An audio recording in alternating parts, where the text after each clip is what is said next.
ഇനി നമ്മൾ ഓർഗനൈസ് ചെയ്യാൻ പോകുന്നത് ഫ്രിഡ്ജാണ്. അപ്പോൾ അതിനായിട്ട് ഞാൻ മീഷോന്നൊരു പ്രോഡക്റ്റ് വാങ്ങിയിട്ടുണ്ട്. എൻ്റെ ഫ്രിഡ്ജ് ഉണ്ടല്ലോ കുറേ ഞാൻ ഈ പ്ലാസ്റ്റിക് കവറിൽ ഇങ്ങനെ കിഴികെട്ടി വെച്ചിട്ടുണ്ട്. കിഴികെട്ടി വച്ചേക്കുന്നതല്ല, നമ്മൾ ഈ രാമചന്ദ്രയിൽ നിന്നൊക്കെ വാങ്ങുമ്പോൾ അതിൽ നമുക്ക് കവറിലിട്ട് അവർ തരും. അപ്പോൾ ആ കവറോടെ കൂടെയാണ് കൊണ്ടുവയ്ക്കുന്നത്. അപ്പോൾ ഫുള്ള് കവറായിട്ടാണ് ഫ്രിഡ്ജ് തുറക്കുമ്പോൾ ഇരിക്കുന്നത്. ഇതാണ് അവസ്ഥ.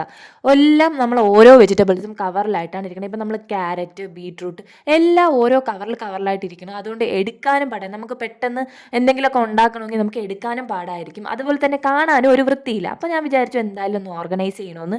അങ്ങനെ ഞാൻ മീഷോന്ന് വാങ്ങിയ ഒരു പ്രോഡക്റ്റാണിത്. ഇതിൽ നമുക്ക് 6 സെറ്റ് ഓഫ് ബോക്സ് ആണ് വരുന്നത്. അതിൻ്റെ കൂടെ അതിൻ്റെ കവറും വരുന്നുണ്ട്. പിന്നെ അതിൻ്റെ അകത്ത് ഇതാ ഇങ്ങനെ ഒരു സ്റ്റാൻഡ് പോലത്തെ ഒരു സാധനമുണ്ട്. ഇത് എന്തിനാന്ന് വെച്ചാൽ നമ്മൾ വെജിറ്റബിൾസ് വയ്ക്കുമ്പോൾ അതിലെന്തെങ്കിലും ഈർപ്പം ഉണ്ടെങ്കിൽ അതിങ്ങനെ താഴോട്ട് വീഴും. അപ്പോൾ നമ്മുടെ വെജിറ്റബിൾസിനെ അഫക്റ്റ് ചെയ്യില്ല. ആ വെള്ളം താഴെ തന്നെ കിടക്കുകയും ചെയ്യും. ഇത് ട്രാൻസ്പാരൻ്റ് ആയിട്ടുള്ള ബോക്സ് ആണ്. അതുപോലെ തന്നെ ഇതിന് എല്ലാത്തിനും കവറുണ്ട്. എല്ലാത്തിൻ്റെയും കവർ ഞാൻ ഒന്ന് ചെക്ക് ചെയ്ത് നോക്കി. അതായത് ആ മൂടി അടപ്പുണ്ടല്ലോ, ആ ക്യാപ്പ്, അത് ഞാൻ എല്ലാത്തിൻ്റെയും ഒന്ന് ചെക്ക് ചെയ്ത് നോക്കി. അതെല്ലാം നല്ലപോലെ അടയുന്നുണ്ട്. ഈ മെറ്റീരിയലും ക്വാളിറ്റി ഉള്ള മെറ്റീരിയലാണ്. അത്ര പെട്ടെന്നൊന്നും ഇങ്ങനെ ചളുങ്ങി പോണ ഒരു ടൈപ്പ് അല്ല. ഞാൻ വിചാരിച്ചു, കാരണം ഇതിൻ്റെ റേറ്റ് വരുന്നത് 200 സംതിങ് ആണ് ഇതിൻ്റെ റേറ്റ് വരുന്നത്. അപ്പോൾ ഞാൻ വിചാരിച്ചു ഈ 6 200 സംതിങ്ങിന് എങ്ങനെ ലാഭം ആവുമെന്ന് വിചാരിച്ചു. ബട്ട് നമുക്ക് ലാഭമാണ്. 6 പാക്കും അത്യാവശ്യം കുഴപ്പമില്ലാത്ത രീതിയിൽ ഉള്ളതാണ്. ഞാൻ ദാ എല്ലാം എടുത്ത് മാറ്റുകയാണ്. അവിടെ നിന്ന് ഓരോ കവറായിട്ട് എടുത്ത് മാറ്റിയതിന് ശേഷം അവിടെ എല്ലാം തുടച്ചിട്ടാണ് ഞാൻ ഈ ബോക്സ് വയ്ക്കുന്നത്. ഇത് മീഷോയിൽ മാത്രമല്ല, ഫ്ലിപ്കാർട്ടിലും അവൈലബിൾ ആണ്. മീഷോയിലാണ് കുറച്ചുകൂടി നമുക്ക് റേറ്റ് കുറവിന് കിട്ടുന്നത്.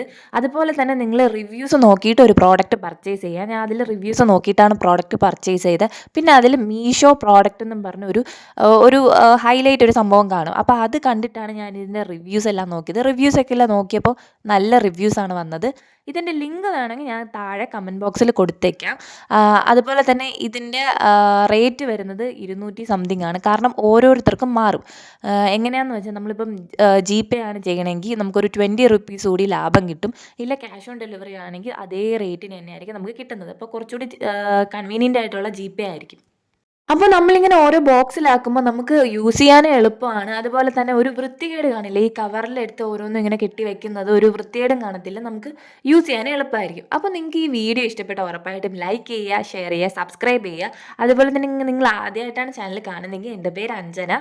വീഡിയോസൊക്കെ കണ്ടു നോക്കാൻ നിങ്ങൾക്ക് ഉറപ്പായിട്ടും ഇഷ്ടപ്പെടും. അതുപോലെ തന്നെ നിങ്ങളുടെ അഭിപ്രായം എന്താണെന്ന് കമൻറ്റ് ചെയ്ത്